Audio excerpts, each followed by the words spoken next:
What's up, everyone? It is Lan here with another episode of the Cheeseheadz Weekly Podcast. I did skip a week, and I apologize for that. Just never really got around to getting something together to do an episode, and kind of waited too long, and so it would have been, Wednesday or Thursday, and I'm really tired of putting out a bunch of late episodes. So here we are, Tuesday evening episode.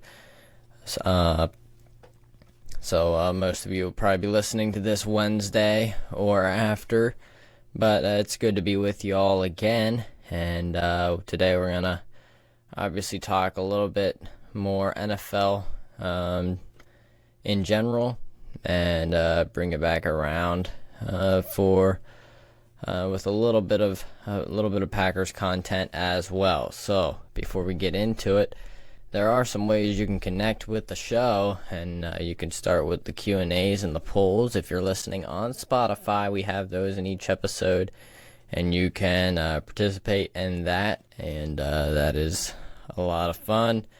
Also, if you want to send in a question, there is a link in the description of every episode to send in a voice message, and this is on every platform as well. Very easy to do, and get my take on your take.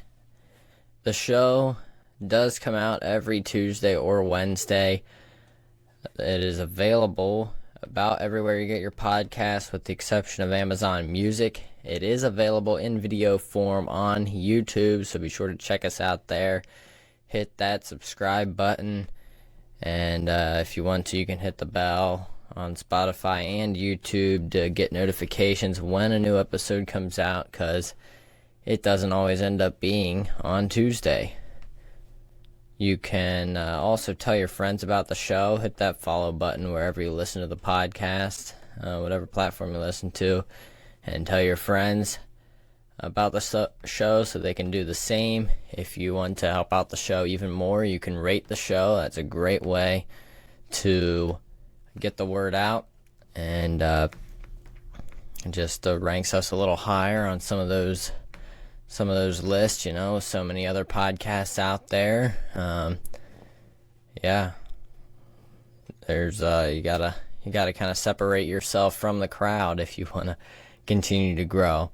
But overall, I just really enjoy doing this and talking Packers, talking football.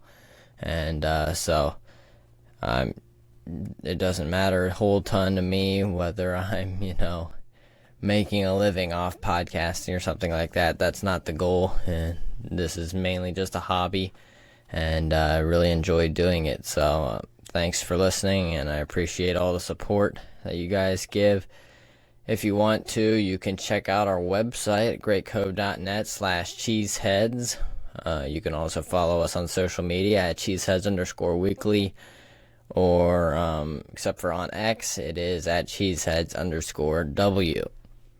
Alright, so in this episode, like I said, we're going to take a look at some of the new head coaching hires.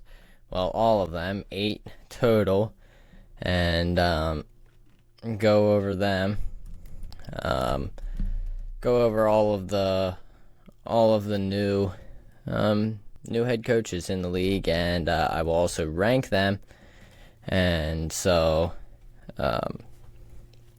we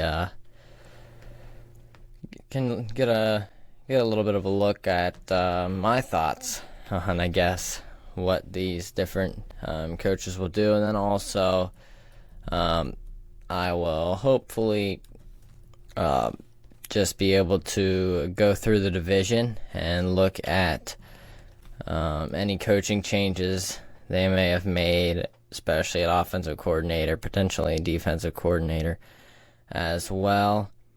And so we will get into that here in just a minute. Starting off at number 8, I have Dan Quinn.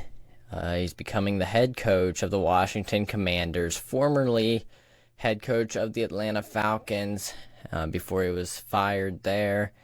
after the Falcons failed to win the Super Bowl one year and did not do all that great. He was eventually let go and became the Cowboys defensive coordinator for I'm not sure how many years, a good many, and the Cowboys have been consistently one of the top defenses in the NFL. So a good defensive coach, but again, he is a defensive coach, kind of a defensive defensive-minded coach. He's not going to be a huge offensive guy. And, he was with the Cowboys for, I guess, 3 years. And so that makes sense.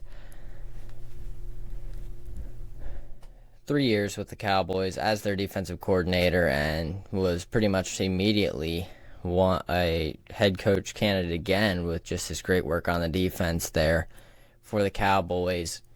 And chose to stay with the Cowboys twice, but finally decided to go out and take a head coaching job with the Washington Commanders. He will replace Ron Rivera, who is, to be honest, a very similar coach. A defensive-minded coach as well. Both of them tend to be more mild type of coaches. Not that that's a bad thing or a good thing. I'm just saying they're very similar in their style of coaching. And so, to me, this is just a very uninspiring hire for the Commanders. I don't have a huge problem with it. I think Quinn does deserve a little bit of a second chance, but for the Commanders, I think they could have done better with the hire.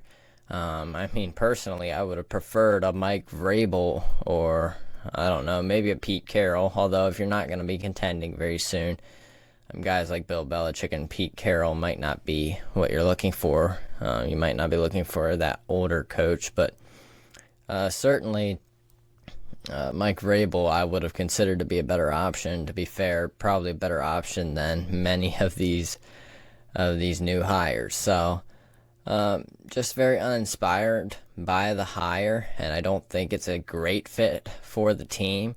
Maybe it'll work, but they need some help on the offensive side of the ball, and I guess they do on defense too, so maybe he can fix that. But with a new young rookie quarterback coming in, lots of young talent on offense, it would be good if they would have been able to get someone that's a little bit more offensive-minded.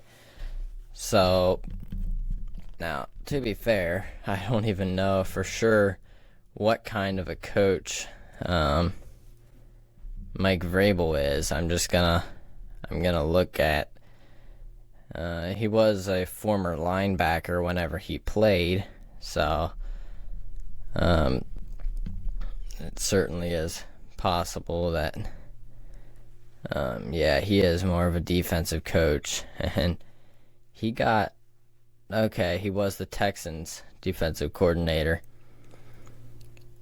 but was linebackers coach before that, and then a head coach. So he is a more defensive-minded guy. I think I still would have almost preferred him over Dan Quinn, but that doesn't. That's a little bit besides the point, I guess. But Dan Quinn, that hire is number 8.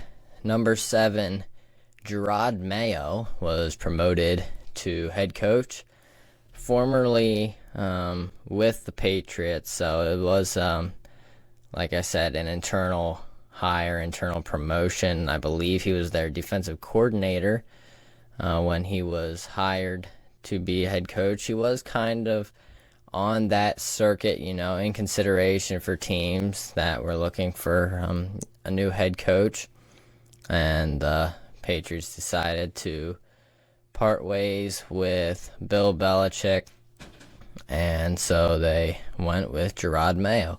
Not a bad decision. I think he will be, a little bit of, just a little bit of a change of pace, I guess, with Bill Belichick there for so many years, maybe he'll be a little bit of a younger voice and hopefully can help jumpstart this offense that has not been great, but the situation there is still just not very good, and Mayo will certainly have a hard time finding success, I would think, his first few years, but hopefully he can help rebuild that team into even a shadow of its former strength.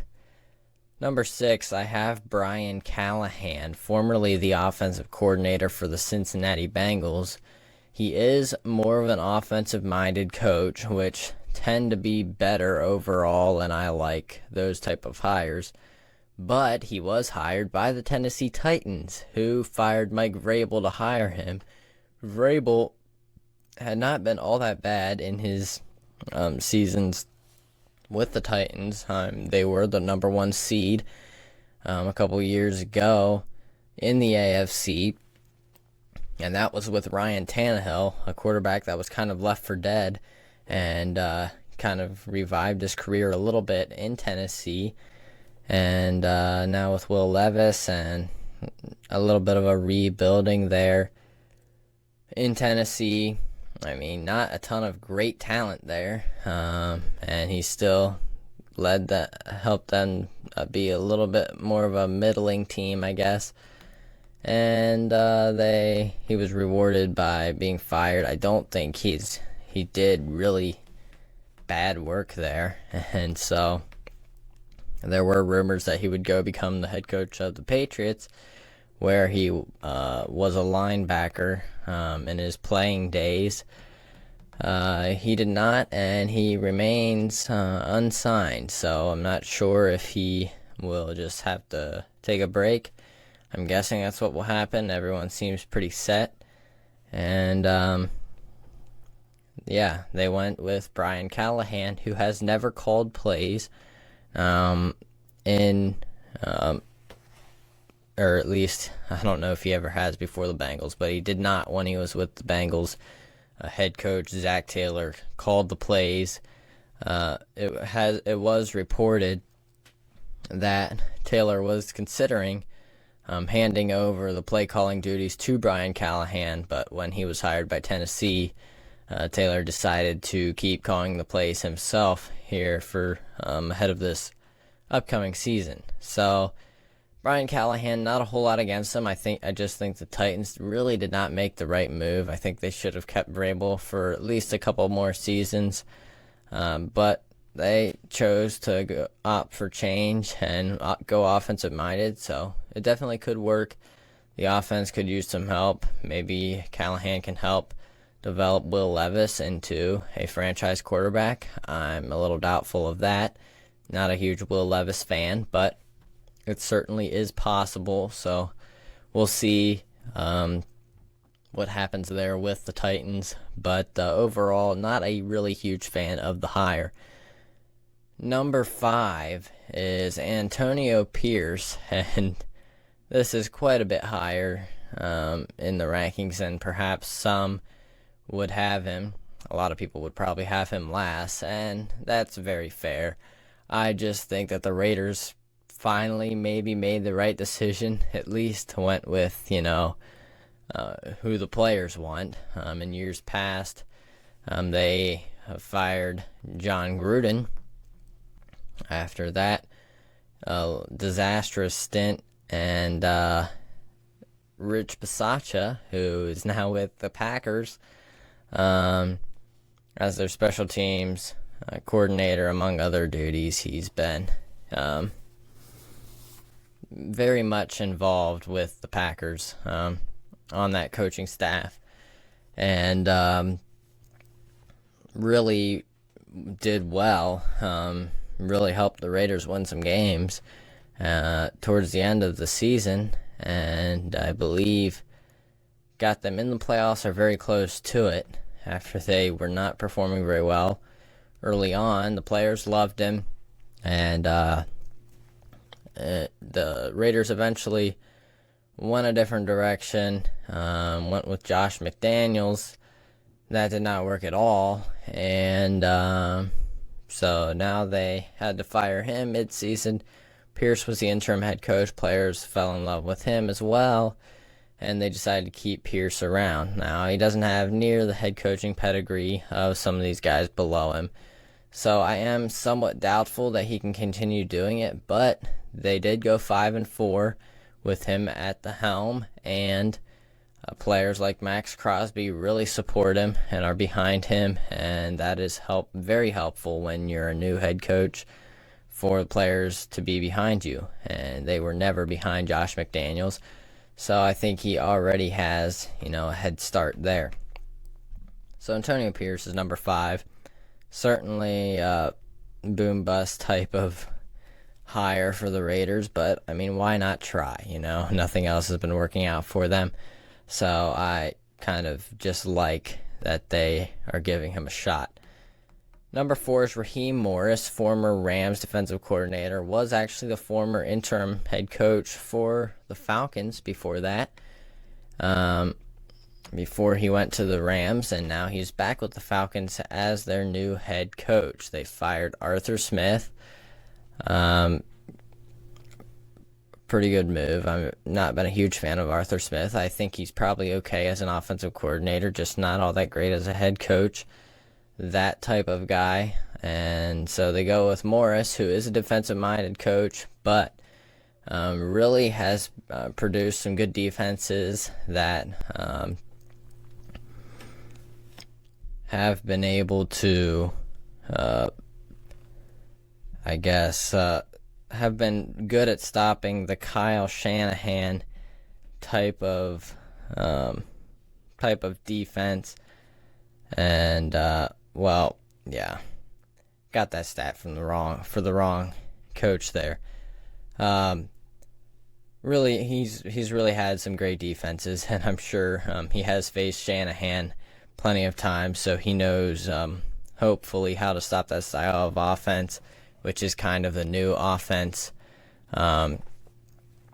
But yeah, I kind of got my don't have enough notes written down, I guess, and kind of got that a little bit mixed up there. But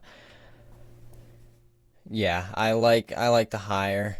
Definitely not very flashy, I guess. Just he's a defensive-minded head coach, but I do think he is a pretty good coach. And the Falcons do have pieces to have an elite offense, especially with that signing of Kirk Cousins now. If Kirk Cousins gets back to his, former self with the Vikings before the Achilles injury, then I think they will be just fine. And they also, Morris brought Rams quarterback coach Zach Robinson with him to be the offensive coordinator. So they get a piece of that Sean McVay tree to call the plays there, presumably for the Falcons offense. So I kind of like the moves the Falcons are making there, and I do not mind the hire of Raheem Morris at all. Number 3 on the list is Mike Macdonald. Now, here's where I was going to bring that up. In the past, he has stifled some pretty good offenses as the defensive coordinator for the Baltimore Ravens. Man, I can't even talk. The Baltimore Ravens is what I am trying to say. The Baltimore Ravens, he was their defensive coordinator, and a very good one. The Ravens finished 8th in 2022 and 1st in 2023 as a defense, and McDonald excelled very much at stopping the Kyle Shanahan style offenses, obviously the 49ers, but also the Dolphins, Texans, offenses like that who kind of pull their offenses from the Shanahan system. And I mean, the Dolphins have Mike McDaniel, who was a former offensive coordinator with the 49ers. So I really like the hire for the Seahawks. They have some good pieces on defense. I think he can make their defense quite well, and it fits because they are going to be facing the 49ers two times every season, as they are in the same division, and so we'll face that kind of offense. And so kind of that newer, I guess, that defense being able to match what a lot of offenses are trying to do, that Sean McVay, Matt LaFleur, Kyle Shanahan type of offense. And that's, I think, a great thing for the Seahawks. So, and I mean, Pete Carroll was always kind of a defensive-minded coach as well, so I do not mind that at all. Plus, Mike McDonald, was or is the youngest coach in the NFL. So they go from the oldest coach, Pete Carroll, to the youngest coach now, Mike McDonald. And I think that's a really nice hire there for the Seahawks. So going to number 2 on the list. Some may disagree with this, but I'm a huge fan of the Dave Canales hire by the Carolina Panthers. I think this was like the best fit of just about all these hires. Mike McDonald was a pretty good fit too, and Raheem Morris, just due to the fact he was interim head coach with the Falcons first. But very much a better fit than like a Dan Quinn or maybe a Brian Callahan, depending. We'll see how that pans out. But really like the fit with Dave Canales. He was with the Seahawks, actually, and an offensive assistant there, and he really was, I think, instrumental in helping those Russell Wilson-led offenses be so good. And then he was promoted to quarterbacks coach there the year Geno Smith kind of had his resurgence. And then he left, and Geno had a down season. He left for the Tampa Bay Buccaneers, who hired him to be their offensive coordinator, and immediately helped Baker Mayfield have a resurgent season as the Bucs' new quarterback, and got him an extension. And now he is going to the Panthers to be their head coach, offensive play caller, and to hopefully help Bryce Young, who is very much in need of a resurgent season after a very, most would say, disastrous rookie campaign. So I still believe in Bryce Young. I believe in the talent. I think the talent around him was not good. At times, the coaching was not good. Frank Reich got fired mid-season. At least I believe it was mid-season. Could be wrong on that. But I really like Bryce Young. They really just did not have any talent, not much speed at the wide receiver position, and he was constantly taking hits. The offensive line wasn't good, taking a lot of sacks, having to scramble a lot, and getting hit. And so I think he could really benefit from a coach like Canales. The Panthers have made some moves, drafted Xavier Legette, and traded for Deontay Johnson to add a little bit more athleticism and speed and just overall ability to the wide receiver position. They also addressed the offensive line as well. So I'm hoping that combined with the hire of Dave Canales can really help Bryce take the next step. I'm sure the Panthers are as well. And hopefully that can really elevate the Panthers and turn them into a good team once again. And number 1 on the list, everyone's number 1, I know. And I really did debate putting Canales over him, but it is Jim Harbaugh returning to the NFL after leaving the 49ers to be the head coach for Michigan for a few years, college football.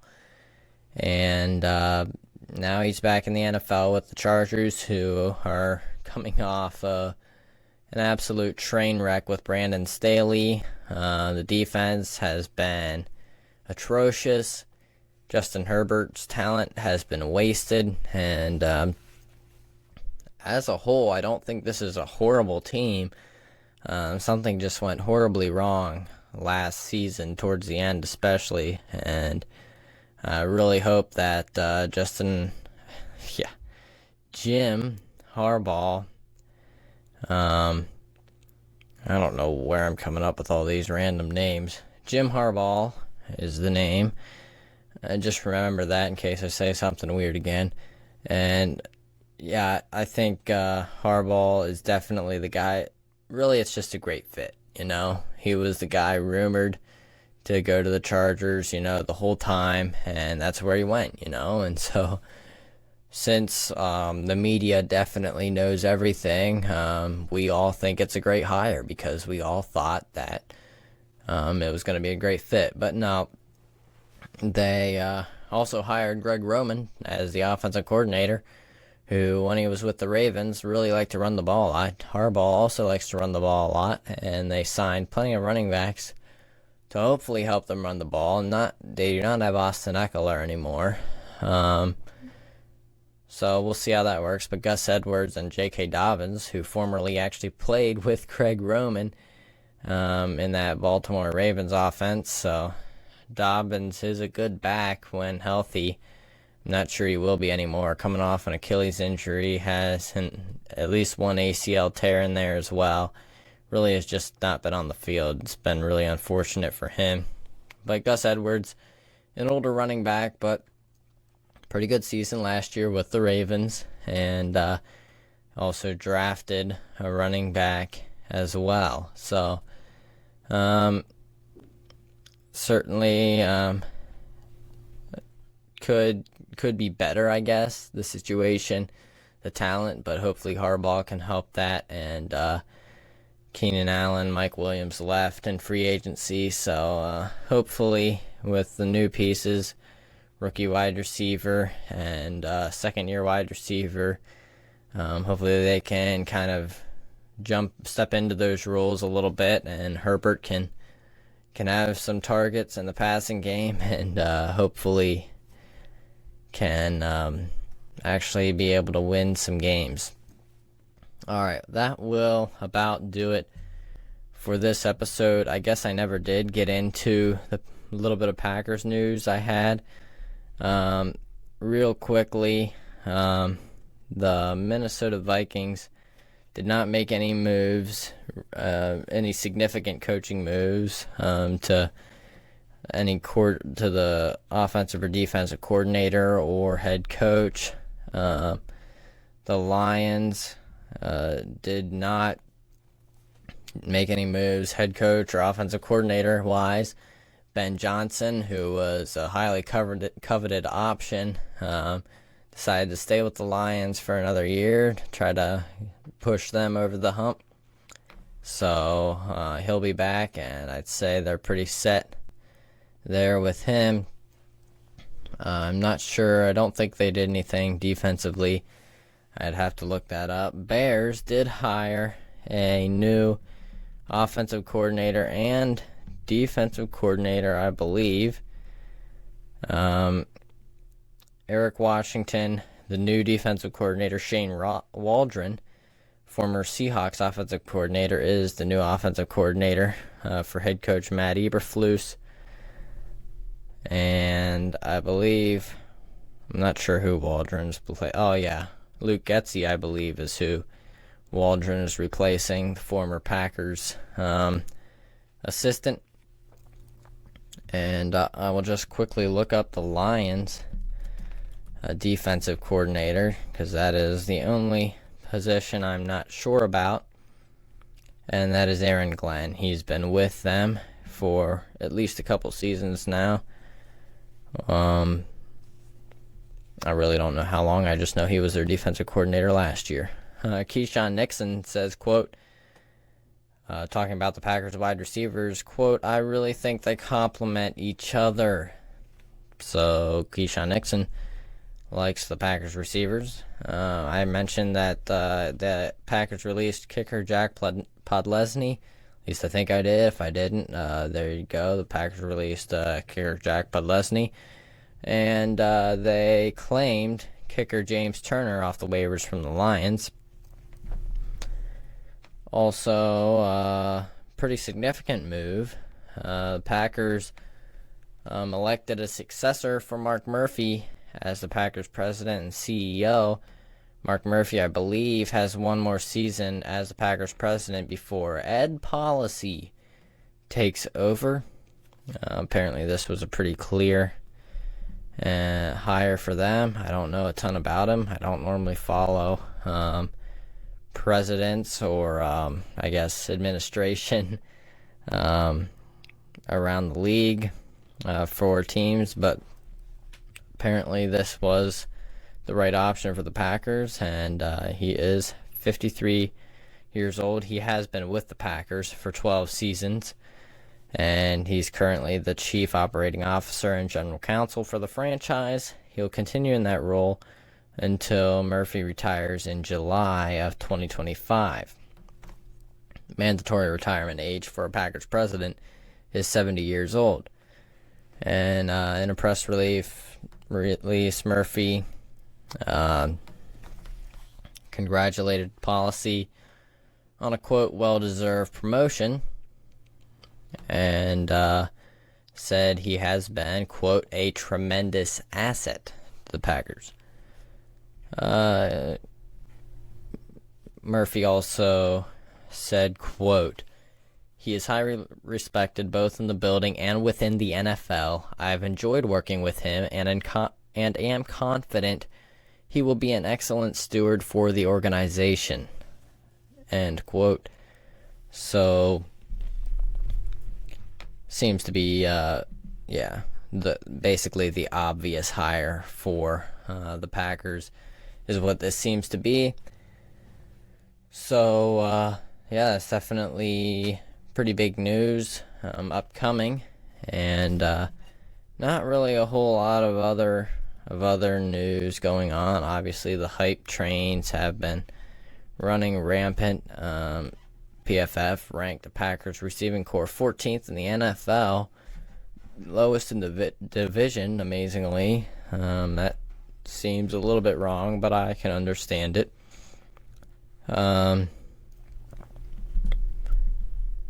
Edgerrin Cooper and Javon Bullard are projected to make the 2024 NFL All-Rookie team. The Packers landed 2 players on Prisco's top 100 players. Jair Alexander and Jordan Love were those players. Jair Alexander came in at number 64, and Jordan Love ranked number 87 overall, number 14 among the quarterbacks. That's definitely pretty low, I would say, considering what he's going to do this next season. Packers wide receiver Jaden Reed selected to 2024 All-Breakout team. So yeah, that kind of stuff is going on. It's the dead part of the offseason, I guess. Not for the actual teams, but for the rest of us it is. And so, there's always work to be done for the management, I guess, for Packers. But players are off, probably on vacation, or hopefully, in the case of Jordan Love, getting engaged. Different things, different activities going on for everyone. But it's a good time, and we'll have training camp starting here the end of July, so should be fun. But that is about it for this episode. Hopefully I did not drive you crazy. I guess I should have wrote some more notes down or something. Kind of mixed up my stats there a little bit there, but went in circles a little bit perhaps. But hopefully you enjoyed it and got the gist of what I meant, and I'll try to do better next time. Hopefully I'll have a new episode next week. I think I do have some ideas, so as long as everything goes according to plan, there will be a new episode. And so I appreciate y'all listening, and be sure to hit that follow or subscribe button wherever you are listening to the show. Leave a comment on YouTube, send in a voice message, something like that. Give me some feedback, send in a question somewhere, and I can answer it to the best of my ability, and that will do it. Go Pack Go.